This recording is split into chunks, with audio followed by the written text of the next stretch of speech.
9 péchés qui détruisent immédiatement le pouvoir d'un élu. Islam. Dans le silence de la nuit, alors que l'âme cherche la lumière, certains oublient que le pouvoir n'est qu'une épreuve, pas un privilège. L'élu n'est pas celui que le monde applaudit, mais celui qu'Allah éprouve et purifie. Pourtant, il existe 9 péchés qui détruisent immédiatement cette lumière divine accordée à l'élu.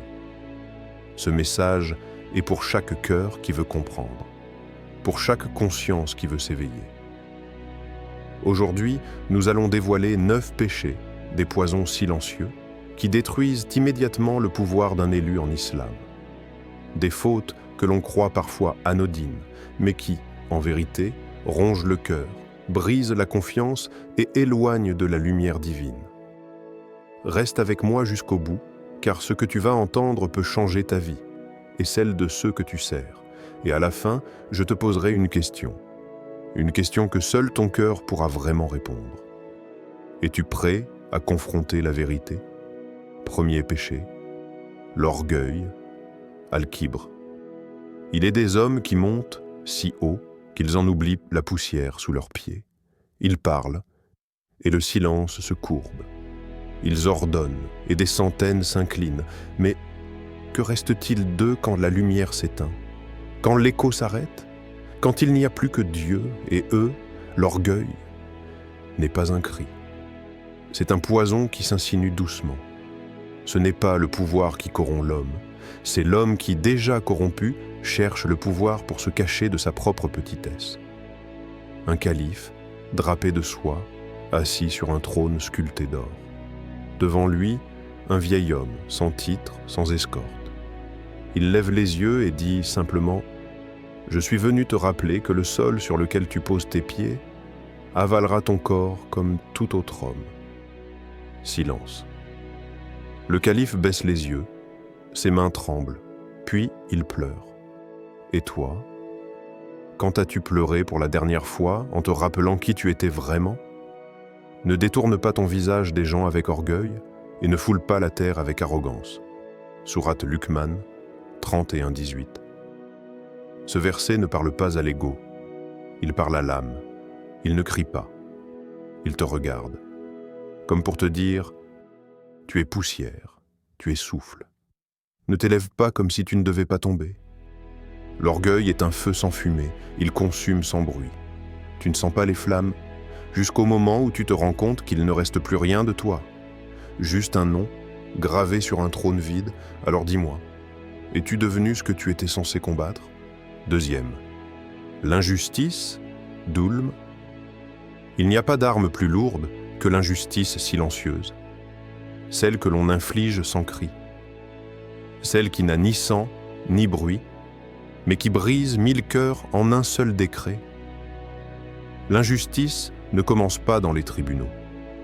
Elle naît dans le regard hautain posé sur le faible, dans la main qui prend ce qui ne lui appartient pas, dans la langue qui accuse sans preuve, et dans le cœur qui ne tremble plus. Un gouverneur signe un décret, un simple papier. Mais ce papier jette à la rue une veuve, il ferme la porte d'un orphelinat, il arrache les larmes d'un enfant, et ce soir-là, il dort. Mais dans le ciel, une plainte monte. Ainsi parle la parole d'Allah, aussi claire que l'éclair dans la nuit, et ne pense pas qu'Allah soit inattentif à ce que font les injustes. Sourate Ibrahim 14-42. Tu peux fuir le peuple, tu peux fuir la vérité, mais tu ne peux pas fuir la prière d'un cœur brisé. Car entre ce cœur et le trône d'Allah, il n'y a aucun voile. Le messager de Dieu nous a prévenus, craignez l'invocation du lésé, car il n'y a pas de voile entre elle et Allah. Sahih Bukhari. Et toi? Tu crois avoir gagné, mais qui pleure à cause de toi? Quel père est mort d'épuisement pendant que tu célébrais ta réussite? Quel dossier as-tu enterré sous le tapis, en pensant qu'Allah n'enverra jamais le vent? Quel cri d'enfant as-tu effacé, avec un simple « non ». L'injustice est douce pour celui qui la pratique, mais elle est un feu dans les veines de celui qui la subit. Et ce feu, Allah le voit, Allah le compte, Allah le rendra. Troisième, la corruption, façade. Regarde cette ville, les façades brillent, les discours résonnent, les promesses tombent comme la pluie, et pourtant, quelque chose sent mauvais. Pas dans l'air, mais dans les cœurs. La corruption n'est pas qu'un vol d'argent, c'est un vol de confiance. C'est un viol de la vérité. C'est transformer la bénédiction du pouvoir en instrument de destruction lente. Un élu, costume repassé, sourire étudié. Il serre des mains, il pose pour la caméra. Mais sous la table, une enveloppe passe. Et dans cette enveloppe, une école détruite, un hôpital abandonné, un espoir envolé. Le Coran ne s'éteint jamais face à cela et ne se met pas la corruption sur la terre après qu'elle ait été réformée. Sourate Al-A'raf 7,56.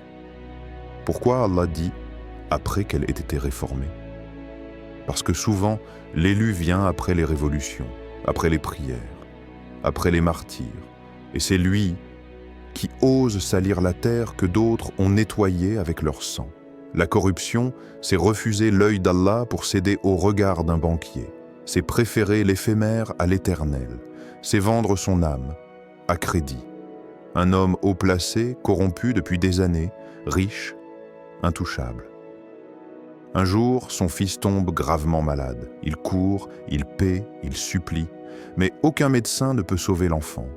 Il lève les yeux au ciel et dit « Ya Rabbi, pourquoi ?» Et une voix intérieure répond « Parce que tu as oublié ceux que toi tu as laissés mourir. Alors dis-moi, si Allah te donne le pouvoir et que tu t'en sers pour corrompre, pourquoi t'étonner quand il t'enlève tout, même ce que tu n'avais pas encore perdu ?» Quatrième, l'injustice dans le jugement. Hukm bighayr al-haq, hukm bighayr al-haq. Il entre. Tout le monde se lève, il s'assied, et le silence devient loi. Cet homme, l'élu, a un stylo, plus lourd qu'une épée. Chaque mot qu'il écrit change un destin. Chaque jugement qu'il rend peut élever ou détruire. Mais que se passe-t-il quand ce pouvoir est utilisé non pour la justice, mais pour l'intérêt personnel? Quand il sait qui a tort, mais donne raison à celui qui péche mieux? Quand il connaît la vérité, mais l'a tort pour protéger un allié? Allah dit dans le Coran, comme un avertissement éternel, « Ceux qui ne jugent pas d'après ce qu'Allah a révélé, les voilà les injustes. » Sourate Al-Maïda 5,45. Un père pauvre vient plaider pour sa terre volée. En face de lui, un homme riche, influent. L'élu les écoute, mais dans ses yeux, la décision est déjà prise. Il signe, il tourne la tête, il se lève. Le père repart sans terre, mais avec une arme que l'élu a sous-estimée, le dua d'un opprimé. Le prophète l'a dit clairement, craignez l'invocation de celui qui est injustement traité, car elle monte directement vers Allah. Sahih Muslim. Toi qui juges, combien de décisions as-tu prises en faveur du plus fort, alors que le plus juste était le plus faible? Combien de fois as-tu fermé les yeux pour ne pas voir la vérité parce qu'elle était gênante? Combien de fois as-tu condamné sans entendre? Tu penses être protégé par ton poste? Mais Allah, lui, est témoin. Et ce que tu fais au tribunal terrestre sera lu au tribunal céleste. Et toi, seras-tu capable de répondre quand le silence des innocents témoignera contre toi? Cinquième, le sang innocent versé, qatl an-nafs, qatl an-nafs. Le sang ne s'efface jamais vraiment, même lorsqu'il est nettoyé du sol. Il reste inscrit dans les livres du ciel. Le sang d'un innocent, ce n'est pas juste une vie qu'on arrête, c'est un monde entier qu'on éteint. Des prières non faites, des enfants jamais nés, des sourires volés à l'univers. Le Coran le dit avec une puissance qui fait trembler les murs. Quiconque tue une personne sans que ce soit pour meurtre ou pour corruption sur terre, c'est comme s'il avait tué l'humanité entière. Sourate Al-Maïda 5,32. Ce verset n'est pas une métaphore, c'est une réalité divine. Tuer un homme sans droit c'est tuer ce qu'Allah a créé avec amour, c'est tuer une trace de sa lumière sur terre. Un roi, aveuglé par la peur de perdre son trône, condamna un homme juste à mort. L'homme ne cria pas. Il leva les yeux au ciel et dit « Ô Allah, tu es témoin ». La nuit venue, le roi rêva. Des flammes, des visages sans yeux, des voix qui disaient « Pourquoi as-tu éteint une lumière qui ne te menaçait pas ?» Il se réveilla en hurlant « Qu'ai-je fait ?» Le prophète a dit « Le premier cas qui sera jugé entre les gens au jour du jugement sera celui du sang versé. » Sahih Bukhari et Muslim. Et toi, élu, peut-être n'as-tu jamais tué de tes mains, mais as-tu ignoré les cris? As-tu signé un ordre qui a mené à la mort? As-tu couvert un meurtrier par stratégie politique? As-tu vendu une vie humaine pour rester au pouvoir? Le sang appelle la justice. Et la justice d'Allah est plus tranchante qu'une épée. Elle ne faiblit jamais, elle ne dort pas, elle ne se négocie pas, et toi, te souviendras-tu du sang avant qu'il ne soit trop tard? 6. Le mensonge, al-kadhb, al-kadhib. Le mensonge, ce poison silencieux qui ronge le cœur du pouvoir. Il ne fait pas qu'embellir la vérité, il détruit les fondations mêmes sur lesquelles repose l'âme. Mentir pour garder le pouvoir, c'est construire un château de verre sur du sable mouvant. Tout tremble, tout craque, et un jour, tout s'effondre. La parole d'Allah, claire et sans détour, proclame « Maudit soit le menteur ». Sourate Az-Zumar 39.3. Ce mot « maudit » porte en lui l'écho de milliers de jugements invisibles. Il est le cri des cœurs brisés, la colère du ciel et la fin d'un règne bâti sur le faux. Un gouverneur, aimé d'apparence, mais maître dans l'art du mensonge. Il trompait son peuple à chaque parole, chaque promesse. Mais le voile finit par tomber. Un jour, il perdit tout, son titre, son respect, sa vie. Avant de quitter ce monde, il murmura « J'ai menti aux hommes, mais c'est Allah que j'ai trahi. » Mensonge après mensonge, c'est l'âme que l'on assassine. Les regards se détournent, la confiance s'enfuit. Et ce que l'on croyait solide devient poussière. Et toi, quand as-tu menti pour protéger ton image? Quand as-tu caché la vérité par peur ou ambition? Sais-tu que chaque mensonge te rapproche un peu plus de la malédiction divine? Le mensonge ne sauve jamais, il condamne, il isole, et il fait tomber l'élu plus sûrement que n'importe quelle épée. 7. La calomnie, al-Buhtan. Les mots sont des graines. Ils peuvent faire fleurir des jardins ou semer des épines. La calomnie est cette graine noire qui pousse dans le silence. Elle ronge les racines de la confiance, elle transforme la lumière en ombre et fait de l'élu un tyran dissimulé, caché derrière un masque de vertu. Le Coran nous rappelle cette vérité avec gravité. Ce sont de graves accusations proférées par vos langues.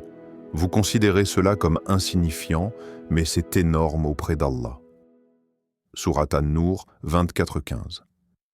Chaque parole venimeuse est une blessure invisible. Chaque mensonge soufflé au vent est un poison qui contamine les cœurs. Et souvent, c'est l'élu lui-même qui jette cette pierre, cachée dans l'ombre. La vérité est cette lumière fragile. Et la calomnie, l'obscurité qui l'étouffe. Qu'as-tu semé aujourd'hui? Quelles paroles ont quitté tes lèvres? Ont-elles construit un pont ou creusé un fossé? Question pour toi, que laissent tes paroles dans le cœur des autres? Sont-elles un baume apaisant ou un venin silencieux? 8. La négligence de la prière et de l'adoration, tark as-salat wa al-ibada, tark al-salat wa al-ibada. La prière. Plus qu'un acte, c'est une rencontre, un pont entre l'âme et son Créateur, un souffle de vie pour le cœur assoiffé. Quand l'élu abandonne ce lien sacré, il ne perd pas seulement une habitude. Il perd la lumière qui éclaire son chemin. Il s'éloigne doucement de la source même de son pouvoir. Allah nous appelle à revenir sans cesse et accomplit la prière, car la prière préserve de la turpitude et du blâmable. Sourate Al-Ankabut 29-45. Cette parole résonne comme un écho dans l'âme fatiguée. Et toi, elle est une invitation à ne pas oublier la force qui nourrit le cœur. Le prophète a dit « La première chose dont l'on sera questionné au jour du jugement est la prière. » Sahih Muslim. Réfléchis. Combien de fois as-tu prié avec sincérité? Combien de fois as-tu trouvé refuge dans la présence divine? Ou as-tu laissé le tumulte du pouvoir étouffer ce lien sacré? L'âme qui néglige la prière est comme une lampe sans huile, une rose sans parfum, un ciel sans étoiles. Elle vacille, se perd, et le pouvoir qui en découle s'efface. Mais il n'est jamais trop tard pour revenir, jamais trop tard pour raviver la flamme. Alors, es-tu prêt à réapprendre à prier, à retrouver ta lumière? 9. L'oubli d'Allah, al-ghafla, gafla. Oublier Allah, c'est perdre le fil invisible qui relie le ciel à la terre, l'âme à sa source. Un élu qui oublie son Créateur, oublie en vérité ce qu'il est lui-même. Son cœur se ferme, sa lumière s'éteint, et il devient un être perdu dans un désert sans fin. Le Coran avertit avec une puissance sobre. Et ne sois pas comme ceux qui ont oublié Allah. Alors, il leur a fait oublier leur propre âme. Sourate Al-Hashr, 59-19. Cette parole est un rappel brutal et tendre à la fois. L'oubli d'Allah n'est pas une absence anodine, c'est une perte de soi. Celui qui oublie Allah en haut est oublié par Allah quand il tombera. Le pouvoir ne suffit pas. Les titres ne protègent pas. La vraie force, la vraie lumière vient d'un lien vivant et sincère avec le Très-Haut. Pose-toi cette question en silence, dans le secret de ton cœur. Ton cœur est-il connecté à ton poste ou à ton Créateur? Le pouvoir qui oublie Allah est un pouvoir qui vacille. Mais le serviteur d'Allah, lui, ne tombe jamais vraiment. Ces 9 péchés ne sont pas juste des erreurs humaines. Ce sont des barrières invisibles qui empêchent la lumière d'Allah de guider ton chemin. Maintenant, dis-moi en commentaire, lequel de ces péchés te touche le plus profondément? Lequel penses-tu devoir combattre en toi dès aujourd'hui? Ton partage peut être la clé qui aide quelqu'un d'autre à s'élever. Car ensemble, dans la sincérité et la foi, nous pouvons raviver la pureté du pouvoir. Ne laisse pas cette vidéo s'éteindre sans allumer une étincelle dans ton cœur. Commente et engage-toi sur le chemin de la vérité et de la lumière. Ton pouvoir commence ici.